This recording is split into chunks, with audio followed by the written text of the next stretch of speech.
Hello, I'm Lieutenant Brian Murphy. It's good to be back before you, bringing you Norwood P.D. Blue. This is done with more than a little help from NPA TV and our producer, Michael Maloof. It was June when you last saw a fresh episode. If you've been following us on social media, you'd see that we had a busy summer and fall. We have accomplished a lot, and for this show, we're prepared a little bit of how we spent our time, which we'll roll into shortly. Our Norwood's finest officer profile for this show is Patrolman Mario Costa. The Ask the Chief question, answered by Chief Brooks, concerns what you should do if you see a syringe carelessly discarded. We're prepared to feature with Lieutenant Martin Baker on an annual reduced light firearms qualification. No matter the time of day, our patrol officers must contend with the extreme changes in lighting as they move from one environment to another. In a shoot-don't-shoot situation, the need to be able to safely identify a threat and respond with a firearm, if appropriate, is paramount to the safety of the public and the police officer. Anyone who has ever walked into or out of a place such as Lewis's on a sunny day can attest to the blinding change in lighting. Our Norwood PD in the Rearview History segment was inspired by an item in the news this summer which reminded us of a time almost 50 years ago when all of Greater Boston was on edge. A serial killer was active in and around Boston. A gruesome discovery in South Norwood had many thinking the killer had struck here. Just after our last show, which was first shown in June, we saw longtime civilian dispatcher Kathleen Martin retire. A luncheon was given for her by her friends and co-workers at the station. Kathy had worked the desk, radios, and phones for the Norwood Police for 27 years. Let me tell you, that is by far longer than anyone in the history of the department. She was there for all the changes, several evolutions of equipment and system and dispatch protocols over the last 3 decades. Those who have done the job, even for just a year or two, can attest that it is the toughest job in the department. The Norwood Police Department wishes Kathy the very best in her retirement. In July, Patrolman Michael Richer, a native of Norwood and a veteran of the United States Marine Corps, completed his recruit academy, which he had started in January. His shield was pinned to his chest by his proud parents in a graduation ceremony at Faneuil Hall. He completed his field training in September. To replace Dispatcher Martin, a Norwood man, Stephen Easter was selected as the new civilian dispatcher. He completed a 5-week academy in August, and after further training, under the tutelage of dispatchers Jim Maroney and Joe Sampson, who combined have over 45 years' experience, Stephen began dispatching on his own at the end of September. Probably the highlight of everyone's summer and fall was the championship season of the Boston Red Sox. On Veterans Day, the chief, and 3 of us that administer the Norwood Police Association's participation in the Massachusetts Chiefs of Police Jimmy Fund Canister Program, attended the Bo Sox Club Hot Stove Luncheon. We took advantage of the opportunity to visit with all 3 World Series trophies, and some took more advantage than others. But the real reason we were there was to present a check to the Jimmy Fund in the amount of $10,000. The check was accepted on the behalf of the Jimmy Fund by Hall of Famer Jim Rice and Nesson's Jenny Dell. All of the money was raised in canisters you find next to the cash registers in stores around town. We'll tell you more about the department's long-time involvement with the Jimmy Fund in a future show, but we do want you to keep an eye out for these Jimmy Fund cans next to registers around town. 2 significant operations were conducted over the summer and early fall. One was our second OUI checkpoint with the Massachusetts State Police. We plan to prepare a feature on these operations and show it on a future program. The other was a simulated child abduction and response, which we hosted here in Norwood. We devoted many members of the department and resources to the successful exercise. The MetroCart team is part of the Metropolitan Law Enforcement Council. We have learned that the assessors of the drill have recommended that the MetroCart team be approved by the United States Department of Justice and certified as just the 19th team of its kind in the United States.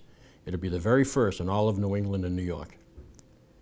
We plan to cover both operations in more detail in episodes or standalone programs in the near future. For now, here is a short video recap on the MetroCart operation, which we hosted in July. It was prepared by Officer Andrew Jurowicz. 19 Sergeant Essential. 19 Sergeant.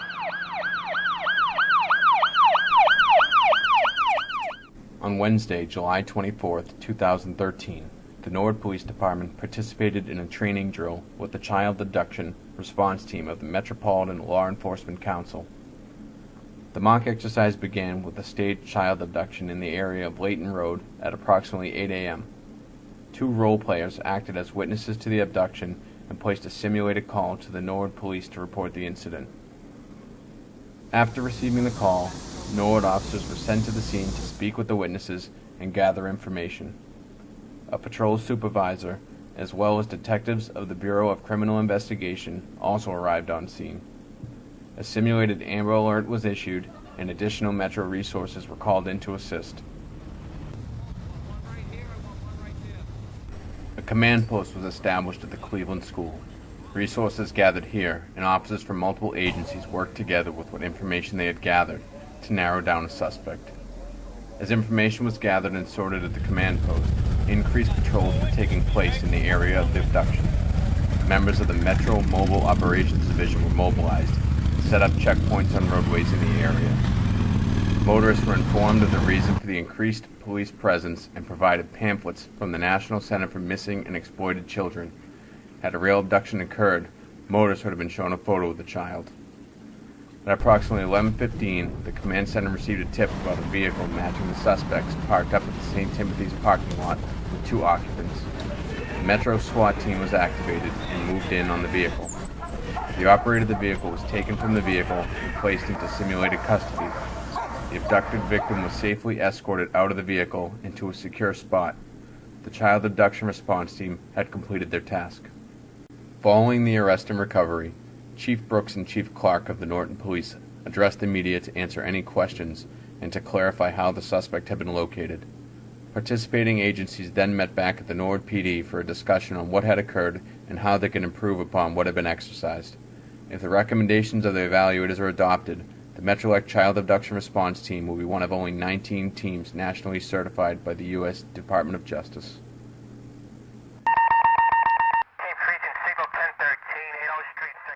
Hello, I'm Martin Baker, Lieutenant for the Norwood Police Department. I'm the training officer as well as a firearms instructor, and I oversee our annual night fire program. Our night fire program we normally conduct in the month of January, late January, early February of each year.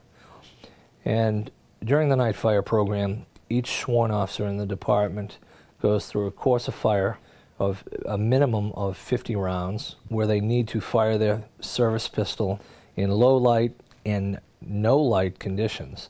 In this footage, he's going to start loading our service rounds into his magazine. He's entering the range, and we'll put him on the firing line, and he will await my commands from the control room as to when to commence his course of fire. As you can see, he's inserting the magazine into his service pistol, charging his service pistol, and reholstering. Officer Baker, when he charged his weapon, and that's what the procedure is called, when you rack a round into the chamber of the weapon, he did that over what we call a charging barrel. That's basically a safety device that in the event of some type of accidental discharge, if a round did go off without him intending it to happen, it would be caught in this charging barrel, so you wouldn't have any type of dangerous or ricochet situation. In this footage, I'm in the control room running a shooter, one of the sworn officers, through the night fire course. This computer you're seeing on your screen is the control computer for the automated range pulley system that moves the targets back and forth at different yard lines. It can turn the targets. Basically, I can program it as well to change in different intervals, and I will give commands over an intercom system to the shooter that's on the line. Low light conditions are modified through the adjustment of the lighting in our indoor range. We have total capability to modify the lighting conditions to simulate street light conditions or conditions that you would encounter during dawn or dusk or any part of the night. And when I say no light conditions, the officers, of course, don't fire in total darkness, but they have to provide their own light in a dark circumstance, such as doing a warehouse search or a search in an area that has absolutely no background lighting, in a woods or something of that nature. So they'd have to provide their own light by means of their issued flashlight. Here I'm going over the target with Officer Baker. He's completed his course of fire, and I'm scoring his target. You can see that his target is a very good target. Officer Baker is one of our best shooters. And there's a good grouping. Out of all the rounds here, there's only one round that's outside the scoring circle, as you can see low and to the right. Everything else is within the area that he should be aiming at, and so that's a very good target. Here we have Officer Baker cleaning his firearm. He's completed his course of fire. He's using a solvent to remove all the lead fouling and copper and such, all the components of a bullet. As it goes through the chamber, microscopic pieces of the bullet jacket, as well as the powder that propels that round forward, will foul the inside of the weapon and needs to be cleaned, should be cleaned after every time an officer fires. And that's our protocol at the Norwood Police Department. Every course of fire we do, we have the officers sit afterwards and clean their weapon. As I stated earlier, we conduct this night fire program annually. And of course, the reason we do night firing is because 2/3 of our officers work during nighttime conditions. Especially during this time of year, December, it is dark for essentially, 16 hours or more of a 24-hour period. So officers obviously need to have the ability to fire in low light conditions and need the ability to provide light in a condition if they, by chance, had to use their firearm. The upcoming year, in 2014, we will be doing our night firing program somewhat differently. We've recently acquired new weapons lights and tritium sights, or night sights, for each officer's weapon. We've actually acquired all new weapons for the department. So they will be equipped with weapons lights and a 3-dot tritium night sight system. This will give the officers a great advantage at night, and the officer will not have to provide a handheld flashlight to illuminate a scene, but rather a muzzle-mounted flashlight that's permanently attached to the weapon and stays on the weapon while the weapon's holstered.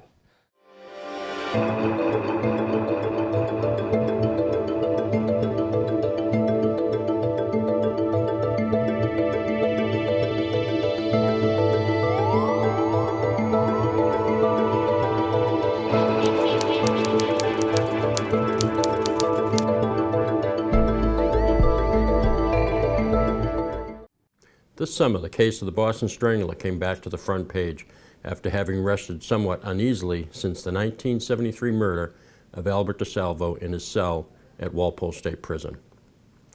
In July, Albert DeSalvo's body was exhumed upon a court order for the purpose of DNA analysis in comparison with the evidence left at the scene of what is believed to have been one of his victims. The results positively linked DeSalvo to the final victim of the some dozen murders attributed to the Boston Strangler 50 years ago. Despite his confession in 1967, while in custody on a rape charge, he was never tried or convicted for any of the murders. In July, the DNA match achieved a case closed on just one of the murders. We at the Norwood Police Department were reminded that almost 50 years ago, it was thought for a brief time that the Boston Strangler might have struck in Norwood. In the spring of 1964, the nation was just beginning to heal from the national tragedy of the assassination of President John Kennedy. The arrival of the Beatles in America had a lot to do with that, for sure, and there was the excitement of the presidential race to come in the fall. The space race was in full swing. The biggest fear overall was the fear of an all-out nuclear war with the Soviet Union. Closer to home, though, there was a fear, a very palpable fear, as the Boston area was in a constant state of terror as a serial killer, targeting women in their homes, had murdered roughly a dozen women between June of 1962 and January of 1964. The women varied in age from their late teens to the 80s. They had been strangled, some with a belt from a robe, but more often with their own nylon stockings. One constant found in each case: the killer was being admitted to the home by the victim.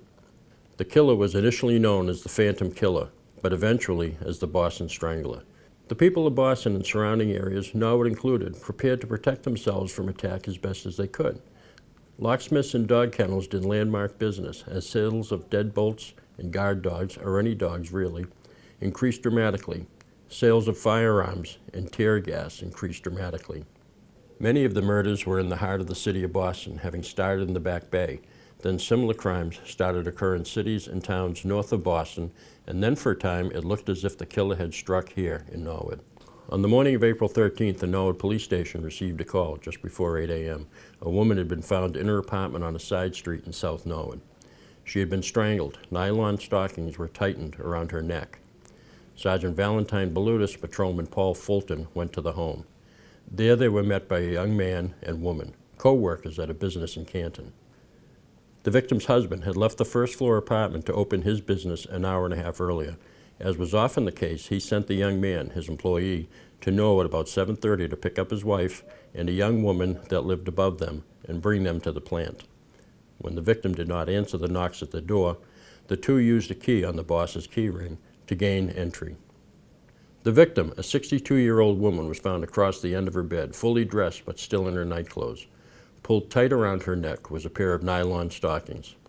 Chief Murphy, Sergeant Groh, and the District Attorney, Melvin Lane, were quickly to the scene. The medical examiner, Dr. King, came to the scene as well. The investigators were pondering the same question that the media and public would soon consider. Had the Boston Strangler come to Norwood? One thing missing, though, from every other case tied to the Boston Strangler, there was no evidence which would explain how the killer was able to leave. All the exits, windows, doors had been locked from the inside. Naturally, news of the gruesome discovery spread quickly and brought radio, television, and press media into the town, believing that perhaps the Boston Strangler had struck again, and for the first time, south of the city. Detectives from the Boston Police Department responded and compared notes with Chief Murphy.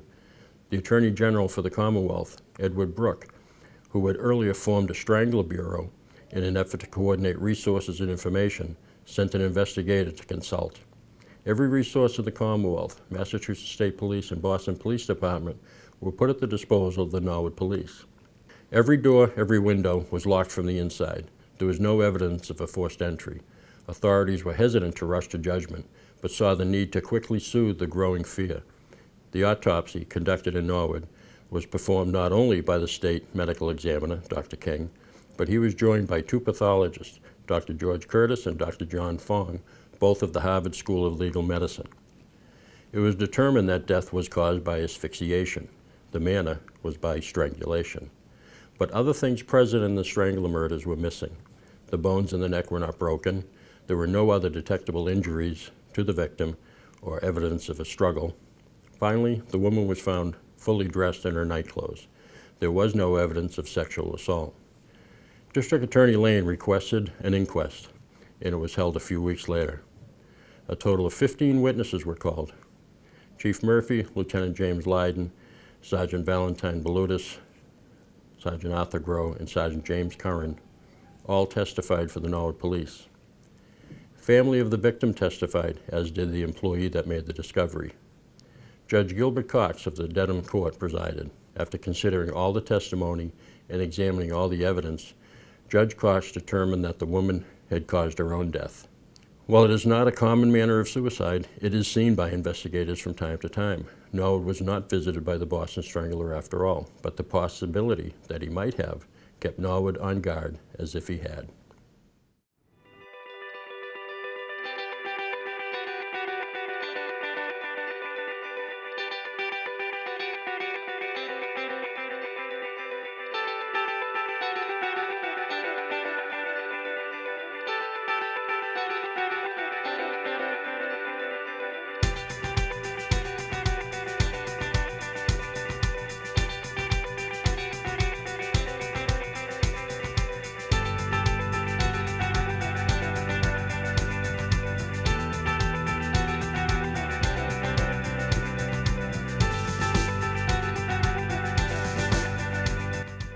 My name is Mario Costa. I'm a member of the Norwood Police Department. I got on in 2001 after going to the Plymouth Police Academy. And I was a relatively older officer joining the department. I was 30 years old when I joined, which I don't think is a bad thing.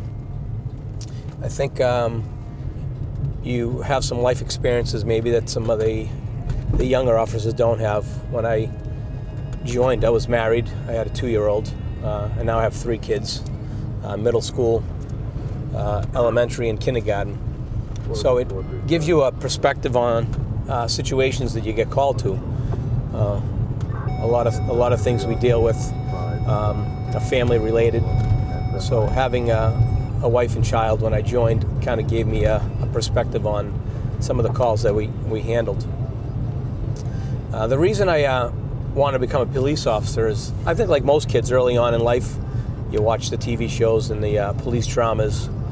For me, it was, Adam 12 and SWAT and CHIPS, and I think it's pretty cool fighting the bad guys, but it's really not what TV portrays. It's not all about fighting the bad guys. It's about the community and doing the right thing and helping people out. And being born and raised in Norwood, I was first generation Italian. My parents were born and raised in Italy. They came over here in 1970. A year later, I was born. And just being a part of this community, you develop this bond with this community. And just giving back to the community is, something I feel is very important. And as an officer, you do that day to day. People call you in need, and sometimes it's not all about, crimes that are committed. Sometimes it's just about, situations in life that you kind of mediate and you try and help. So it's very rewarding to be a police officer, and when you solve somebody's problem or give them some advice and they say thank you, it's very rewarding. It's kind of one of the reasons I wanted to become a police officer. I've been on days for close to 5 years now. During those 5 years on days, I became a car seat tech. There's about 4 officers now in the department. I took an interest in that, and I've been a car seat tech for, like I said, about 5 years now. I've been in the detail office probably 3 or 4 years, so when we get back to the station, we can take a peek into the detail office. It's actually a pretty interesting job. And recently they asked me to become a training officer, which I think is an important job, and having been on almost 13 years now, I think I've got some experience to pass on to the newer guys. And I had my first training officer a couple months ago, Mike Richer, and I really enjoyed becoming a training officer, and look forward to doing that, in the future.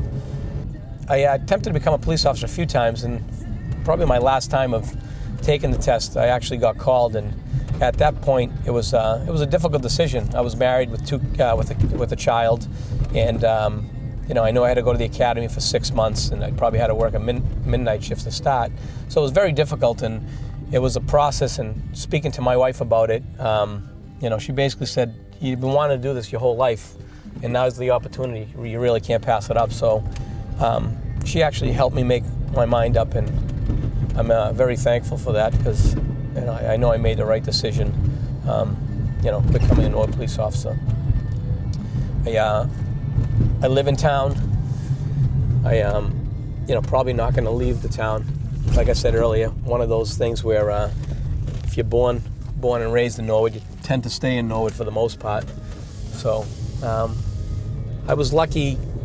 Over the summer, there was an opportunity. My wife, like I said, was at Star Market, and she'd been looking to change careers. So we had an opportunity to open a business that she runs on a day-to-day basis.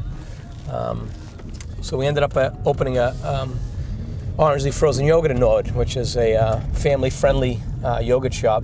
The other great thing about Orange Leaf as a company is they're huge into community, and we've been holding give back nights where organizations, whether it's school or sports, they come on in, and we hold fundraisers for them. So just another way to give back to the community, and it's like I said, it's very rewarding as an officer to be able to give back and help people out, and as having a small business in town, being able to do something for the community, whether it's a school or a sports team, and being able to give back there is also very rewarding. So one of my other functions at the police department is the assistant to the detail office, which is right here.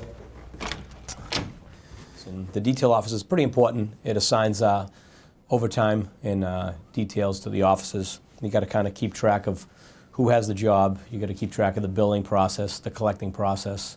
So it's a very time-consuming job. Another aspect of the job is to enter slips. So when officers work, we have to enter the slips accordingly so they get paid on time. As you can see, I have a big pile of slips I have to enter, and of course the phone's ringing again. So if you could excuse me, I got to get back to work. Norwood Police Detail Office. Okay. One man. All right. Location. Okay. We'll have an officer there. Thank you.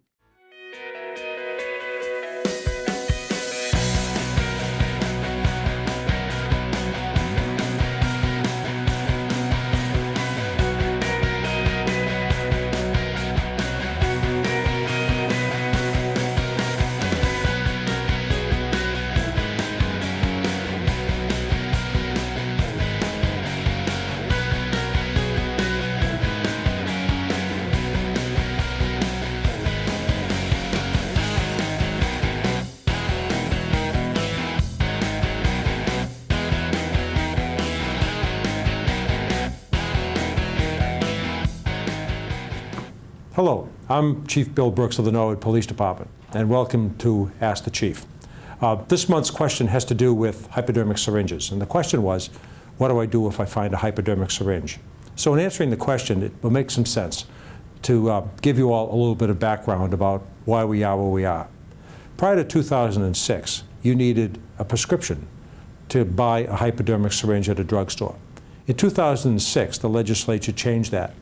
Out of a concern that people using drugs were spreading communicable disease, the legislature made it easier for people to buy syringes. In fact, some drugstores sell individual syringes at a very low cost. As a result, Norwood now has an issue, as do most cities and towns in Massachusetts, with the disposal of syringes in public places. We get calls from time to time, typically several times a week, to go out to a public place and to pick up a syringe that has been found. Now, every time we get one of these calls to pick up a syringe, we plot it on a map, and that's the map that's behind me.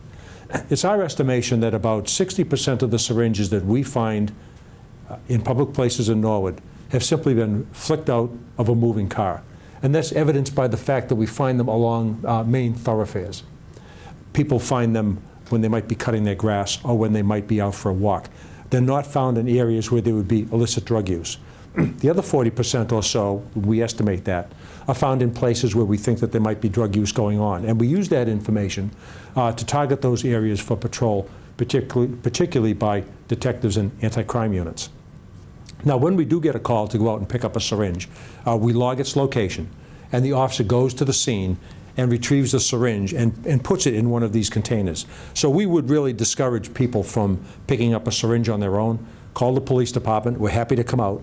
This is a shop's container that takes one or just a small number of syringes. The officer will put it in the container, and then we will dispose of that for you. Now, if you have a question about the proper way to dispose of a syringe, there is a proper way to do that. You want to contact the Board of Health or Town Hall and buy a shop's container for your home. You can then put the needles in the shop container, and when you're all done, you just return it to the health department and they will dispose of it for you. As a result of a new regulation in Massachusetts, as of July 2012, it is unlawful for people to dispose of syringes in household waste. You must use an approved shop's container, and you must dispose of it using the method that Norwood has designed through our Board of Health. If you have any other questions on this topic, feel free to contact the police department and we'll answer it for you. If you have any other general questions for Ask the Chief, please let us know and we'll feature it on an upcoming show. Thank you very much.